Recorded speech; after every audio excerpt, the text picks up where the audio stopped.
What if you were called foolish every day? How would you feel if the whole world laughed at you for doing something that you knew was right? Would you try to change? Or would you stand your ground, even when everyone around you seemed to disagree?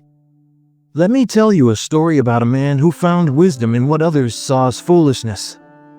This is a story about learning, about seeing beyond the surface, and about discovering that sometimes, the most valuable lessons come from the unlikeliest of places. Once, there was a clever minister in a king's court. He was known for his wisdom. The king trusted him deeply and consulted him before making any major decisions. The minister had a solution for everything, and no matter what the problem was, he could always find a way to solve it. The king's confidence in him was absolute. But here's the twist: despite his wisdom, the minister had a son. And his son, well, he wasn't quite the smartest. People often whispered behind his back, calling him foolish.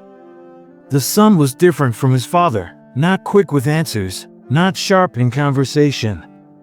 The king, in one of his conversations with the minister, made a comment that struck a chord with the wise man.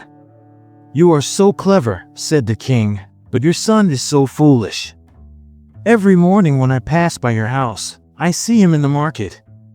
I ask him every day, what is more valuable, gold or silver? And every day, he answers, silver. What kind of foolishness is this?" At that moment, the minister felt a jolt of anger. He couldn't believe what the king was saying about his son. He trusted the king, but now, his son's name was being dragged through the mud. The minister, hurt and confused, left the palace and hurried home. He couldn't wait to have a word with his son. Once he arrived, he wasted no time in asking, "Son, what is more valuable, gold or silver?" The son, as if he had already been waiting for this very question, quickly replied, "Gold, father, of course." The minister was puzzled. "Then why, every day, do you tell the king that silver is more valuable? Why do you say something that is clearly wrong? This is the reason the king laughs at you. Do you not care?" The son, calmly sitting down, looked at his father. "Father," he said, "let me explain. Every day, when the king comes to the market, he stands in front of me with a coin in each hand, one gold and one silver. He asks me to choose the more valuable one. And every time, I pick the silver coin." The minister, now even more confused, asked, "But why do you do this? Why not just take the gold coin, the one that's obviously more valuable?" The son smiled, a knowing look in his eyes.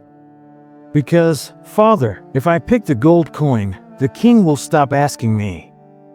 He will stop giving me the silver coin every day. I don't want to stop getting my daily silver coin." The king enjoys the joke. He laughs, and it is harmless. "But if I take the gold coin, I lose the silver, and the joke will be over." The minister stood there, silent for a moment, processing what his son had said. It was clear now, the son was not foolish. In fact, his decision to pick the silver coin every day was a quiet, intelligent choice.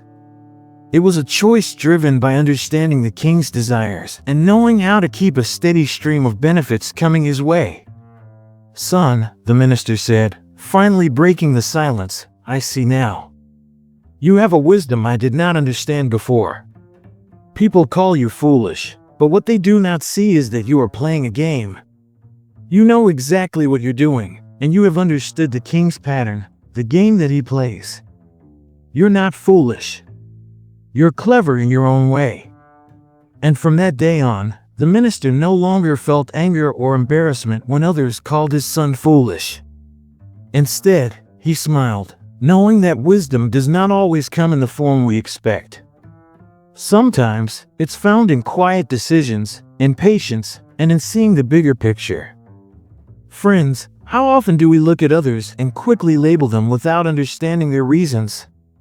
We see someone doing something unconventional, and without a second thought, we call them foolish or wrong. But what if they know something we don't? What if their actions, though seemingly odd, are carefully calculated, based on years of experience or a deeper understanding of life. The world is quick to judge what it does not understand. We've all been there, doing something that makes perfect sense to us, only for others to laugh or criticize. The lesson here is clear. Just because others don't understand your choices doesn't mean they are wrong. It doesn't mean you're foolish. It means you're seeing things from a different perspective. A perspective that, with time, might just prove to be the most valuable one. This is not just a story about a clever son outsmarting the king.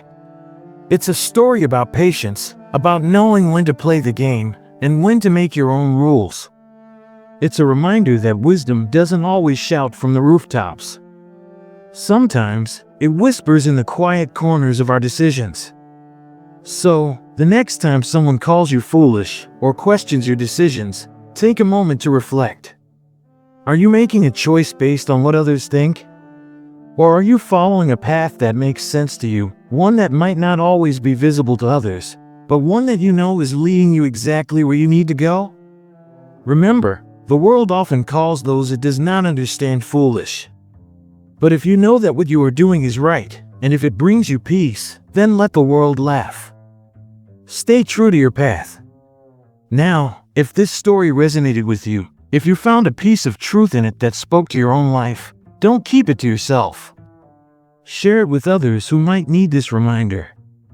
And if you believe in the power of patience, wisdom, and quiet decisions, like this video and share it with your friends.